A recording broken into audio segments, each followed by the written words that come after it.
Hello everyone, and happy Asian Pacific American Heritage Month. As the month comes to an end, I and many of my colleagues wanted to take a moment to highlight some of the amazing individuals of AAPI descent who are truly making a difference in Los Angeles today. You'll be hearing stories of hope, challenge, persistence, and courage, stories that reflect the diverse history and experience of the AAPI community. 2020 was a difficult, pain-filled year for the AAPI community, with LA experiencing a 114% increase in anti-AAPI hate crimes. Pandemic scapegoating led to increased violence, attacks, and senseless killings. But through this shared pain, the AAPI community has come together, raising our voices in unison to fight this hate and demand change. The AAPI community has a long history in the U.S., a history often characterized by exclusion, discrimination, racism, and xenophobia. But despite generations of struggle and adversity, the men and women of the AAPI community, through their contributions, been vital to the growth and prosperity of our nation. And for the next half hour, I invite you to listen to some of these stories of amazing AAPI men and women, because their stories are a part of American history, and our understanding of our nation is truly incomplete without them.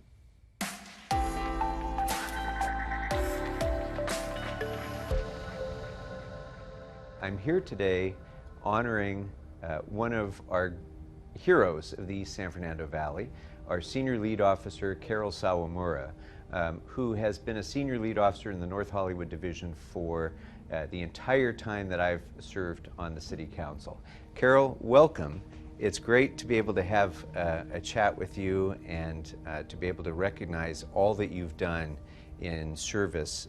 First of all, thank you very much, Councilmember Corinne. We have worked together and your staff, and I'd just like to take a second for a shout out on that. Can you talk a little bit about what your experience is like as a woman of color and a police officer in the city of Los Angeles? In the time of recruitment, the LA Police Department has always strived to recruit men, women, Hispanic, Asian American, African American, and really pushed in the whole time that I've been on the job for, to have diversity within its police department, to be able to represent the city of LA, and as you well know, so diverse in so many different communities and so many languages that are represented. And it obviously benefited the department to have that representation and to really better serve our community, because the relationship is going to be heartfelt, that we've reached out that way. I just want to thank you for being such an extraordinary role model for people who might otherwise think that they would be excluded from this career choice. Nationwide, and here in Los Angeles as well, unfortunately, we've seen a really tragic and horrifying rise in hate crimes directed at Asian Americans. Can you talk a little bit about what the department is doing to try to address that situation, and how does that affect you personally? Yes, unfortunately, like you said, nationwide, and especially a few cities in California, including LA, Asian Americans have been unfortunately targeted as victims, and it's based on just what they look like and just by race. And it is difficult to reach sometimes the Asian community. Knowing some victims personally, they're very hesitant to maybe reach out and even report something.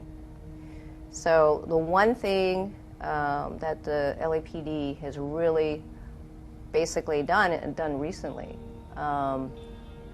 is they made that facial recognition of, we are the police department, we're here to help you. Many of the LAPD supervisors and officers basically going face to face with the business people and in the neighborhoods and being open, transparent, and basically encouraging people to report crimes if they are victims, basically offering that support, and making them feel comfortable that it is a police department that is there for them, as well as the rest of the residents of the city. It's been a real pleasure and honor for me to be able to talk with you today. Well, I thank you too, sir.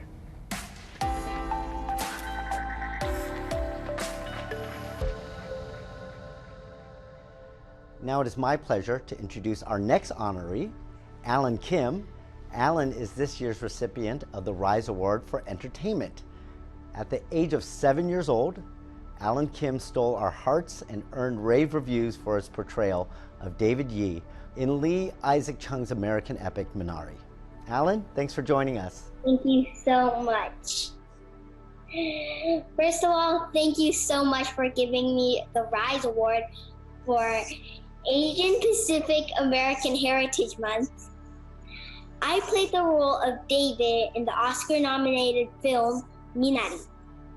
Minari is about a Korean American family that moves to Arkansas from California to get a better life. The grandma comes and babysits the children while the parents are away, but David doesn't like the grandma at first, but does throughout the movie. I'm so proud of being a part of this film because this story is not just a story for Korean American families. It's a story about all families. I believe if we know each other more, we will be closer friends. I really appreciate Mayor Garcetti, Councilor Member Lee, and everyone for hosting this ceremony. I hope everyone stays safe and healthy. Thank you.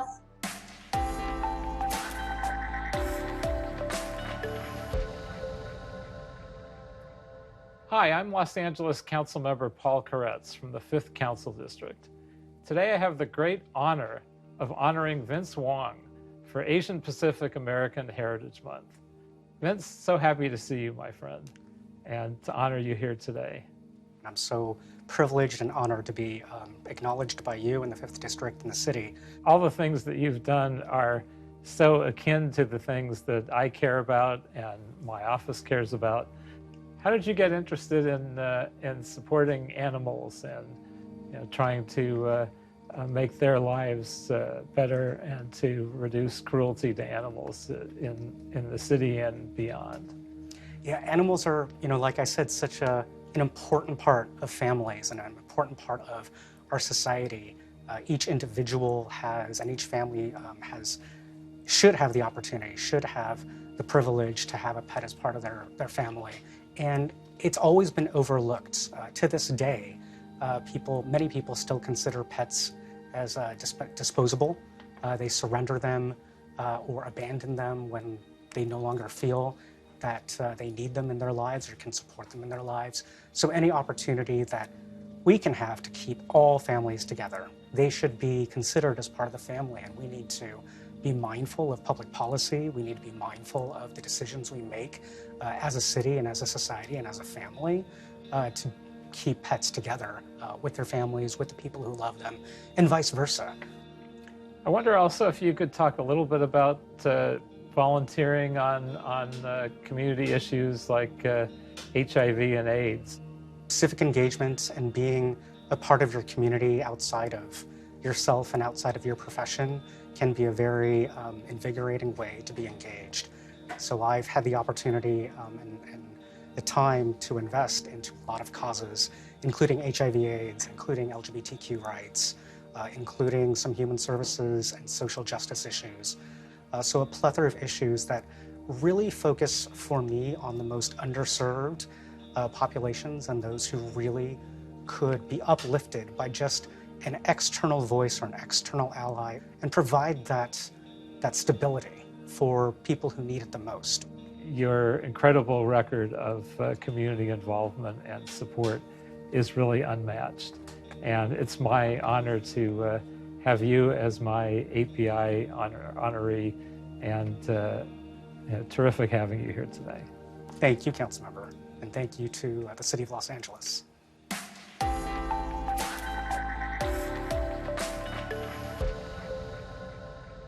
My friend Chancee Martorell, who's here with us, who is the founder and executive director of the Thai CDC. Welcome, and I'm so glad you're here and we're able to do this. Oh, thank you. Thank you for having me, and I feel so honored. I think when I think of you, Chancee, I think of your defining role in helping hundreds, if not thousands, of Thai victims of human trafficking. The difference you've made has been profound. Talk about elevating an issue. You're a champion in that arena. Can you tell us a little bit about your experience there? Sure. It's really sad that our Thai community is disproportionately affected by this heinous crime or this scourge known as human trafficking and modern-day slavery. In fact, a year after our founding, in 1995, just a year after our founding, we were hit with this major human trafficking case that fell on our lap, and we were part of the multi-government agency raid that liberated the Thai men and women who had been trafficked here to work in a forced labor situation, a clandestine makeshift garment factory in El Monte, California. So that case, the El Monte Thai garment slavery case, became known as the first case of modern-day slavery in the United States since we abolished slavery in the 1860s. And Thai CDC was there to not only help the workers overcome the trauma of their experience, but help them with emergency relief and housing and food and clothing, but then also became their advocates to help them pursue justice and assert their rights and gain all the redress and the restitution that they deserved. But it was also just the tip of the iceberg, because since that case until this present day, we have now worked on so many large human trafficking cases involving Thai nationals that had been trafficked for the purpose of forced labor or for sexual slavery. And so we have now helped over 2,000 Thais. Unfortunately, it continues to grow unabated. Yeah, amazing, amazing. Can't thank you enough, and it's an honor to have you here today, to be your friend, to be your ally, to be your colleague. Thank you. Thank you so much. Thank you.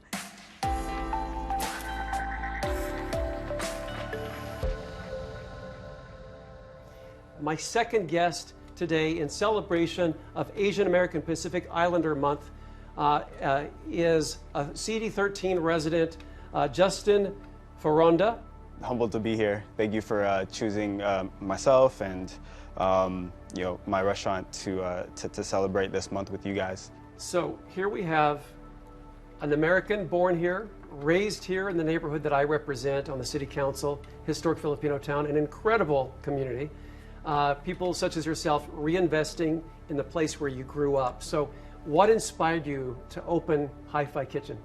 I loved how diverse Los Angeles is, and I loved hanging out in the different ethnic enclaves. When you go to these ethnic enclaves, you know you're in Koreatown. You know when you're in Little Tokyo, Little Ethiopia.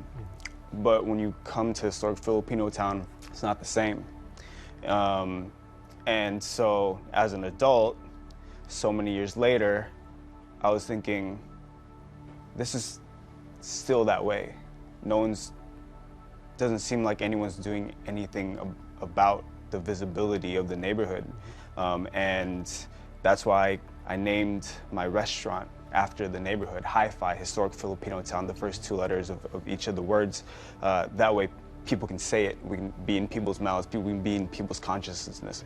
That's great. I mean, so you were born and raised there, and you are not only vested in the Filipino identity, but also making sure that the profile is elevated. Let's go to something you mentioned earlier, registered nurse.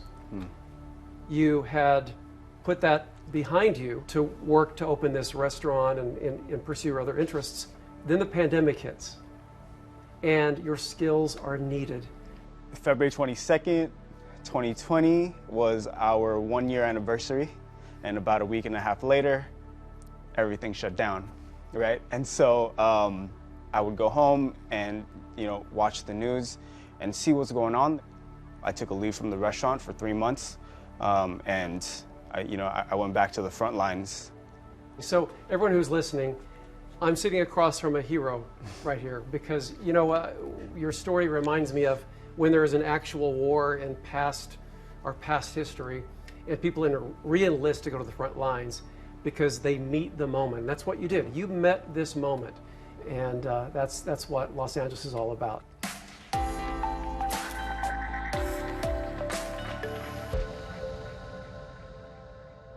Today I have the privilege of interviewing Munson. I've known him for decades through our work, and he's been a mentor and an advisor on all matters related to the API community, and particularly with a focus in Chinatown. He was one of the few who brought us to the Chinese Museum. He's headed almost every organization in Chinatown: the Chinese Citizen Alliance, the Chinese Historical Society, the Chinese Benevolent Consolidated Association, and of course his leadership at the museum. We are here to interview the one and only Munson Kwok. Well, first of all, thank you for the honor. Of course, I don't think I naturally are deserving, but I'm here and I'm happy to answer you. Right now our big issue is neighborhood sustainability, and that's Chinatown.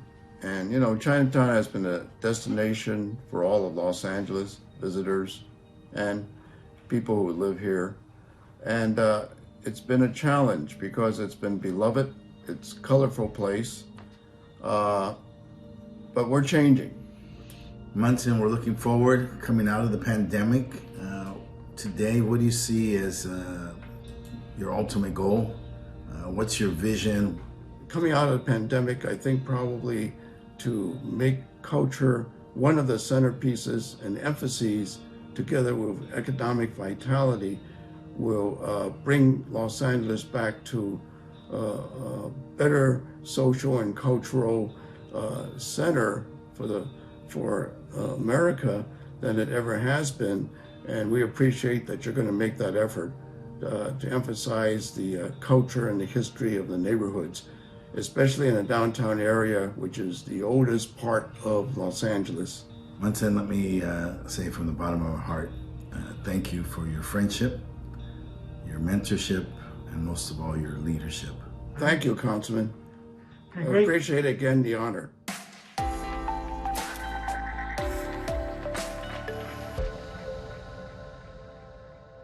Charlene is a West Hills resident and an immigration attorney who is using the law to help some of our most vulnerable residents of our immigrant community. Welcome, Charlene. Thank you, Council Member John. Through your work as an immigration lawyer, I'm sure you've heard about a lot of instances where people, because of their desperation or the situations they're in, falling victim to scams or misleading campaigns. So talk to me about how we can better educate our community and people who are going through that type of experience. Unfortunately, that's a reality in our community. A lot of people are getting taken advantage of, specifically a lot of people who are wanting to be reunited with their family.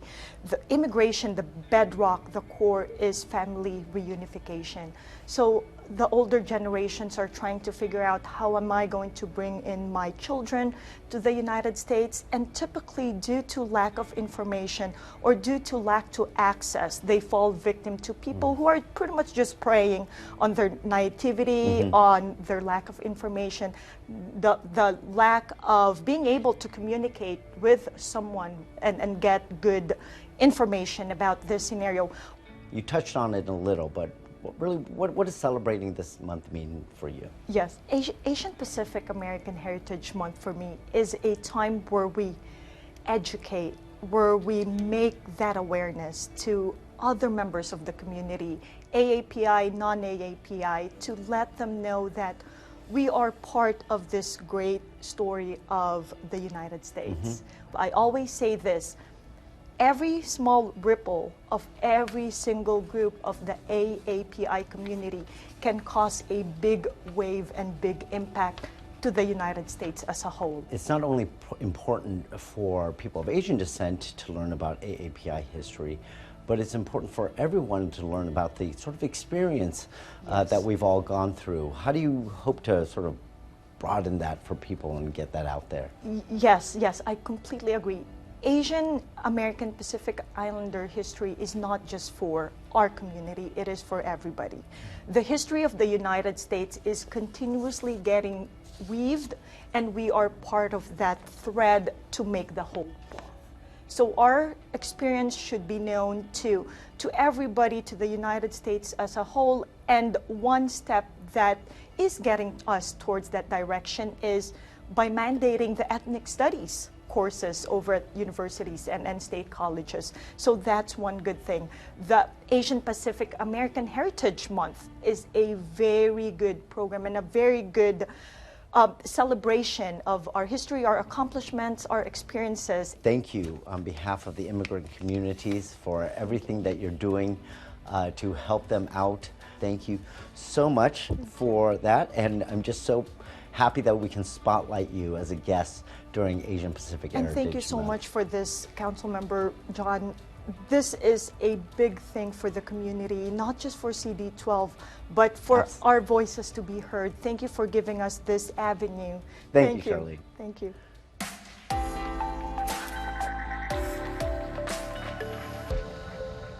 Well, Corinne, it is great to see you here. You are such an important part of the West San Fernando Valley community. You've been involved in so many organizations.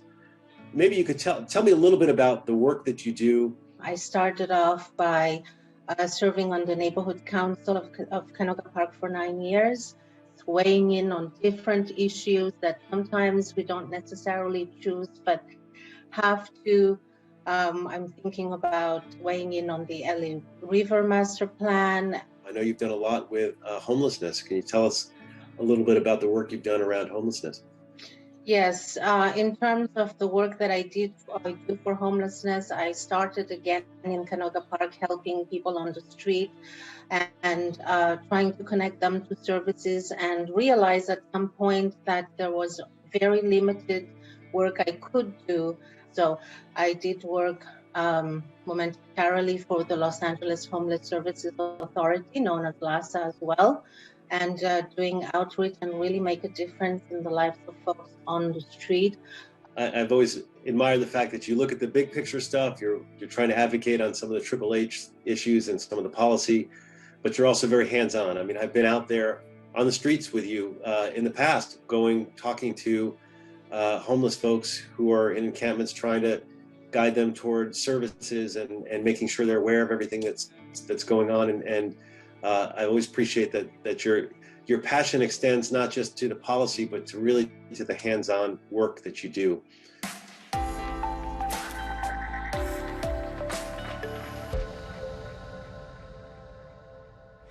Today we're going to close out this program by talking to some of our youth.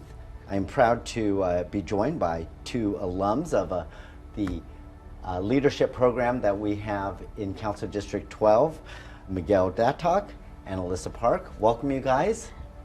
I'm sure you've heard many stories in the news over the last year about the unfortunate violent attacks that have been targeted against members of the AAPI community. How have the events of last year, or hearing these stories, how have they affected you? We'll start with you.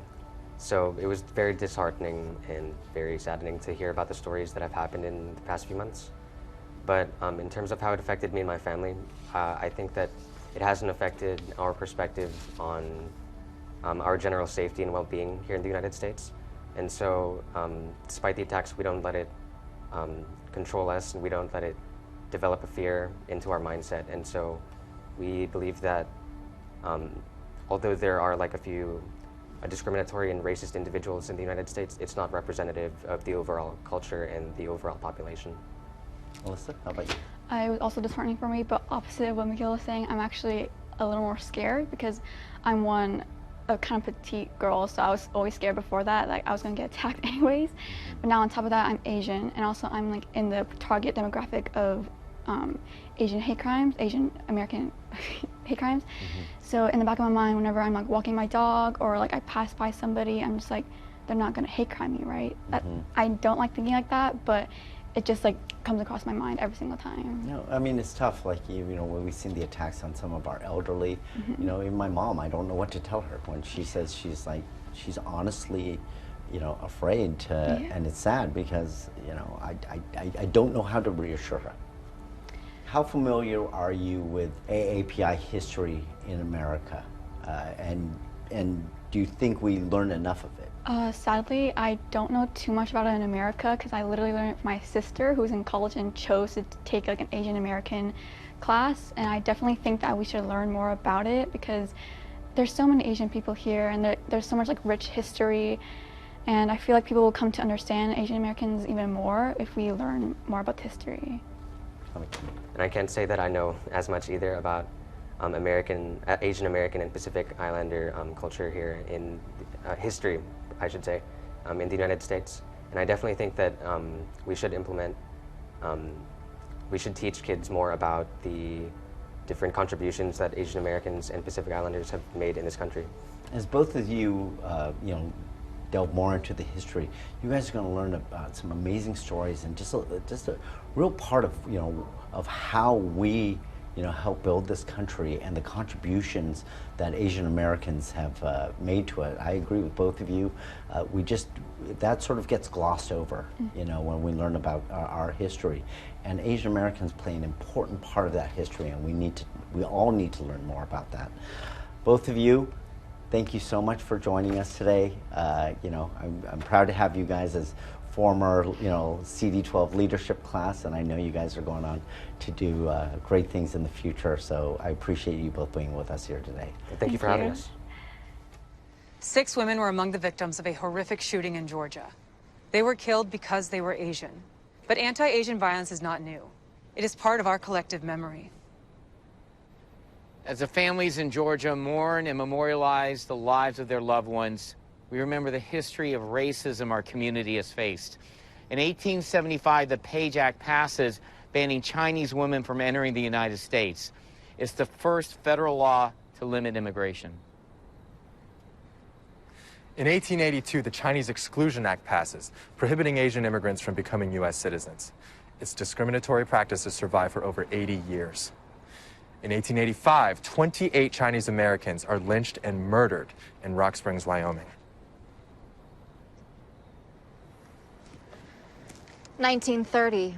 Across California, hundreds of Filipino American farm workers injured and scores killed by rioters. 1942. 120,000 Japanese Americans incarcerated in concentration camps by our own government. 1982.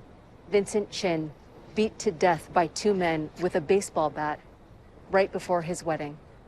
Mistaken for being Japanese, accused of stealing their jobs. 1989.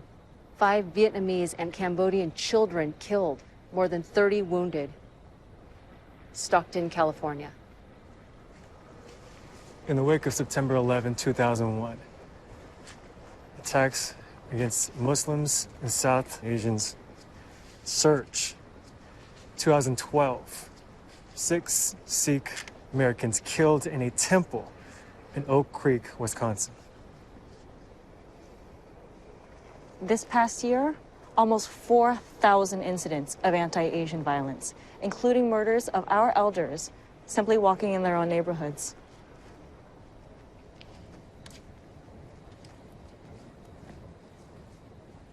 Memory is the antidote to death. Solidarity is the answer to silence. As activist Valerie Kaur once asked, what if this is not the darkness of the tomb, but the darkness of the womb? Today, we birth something new, knowing it's up to all of us to keep each other safe and shine a light together.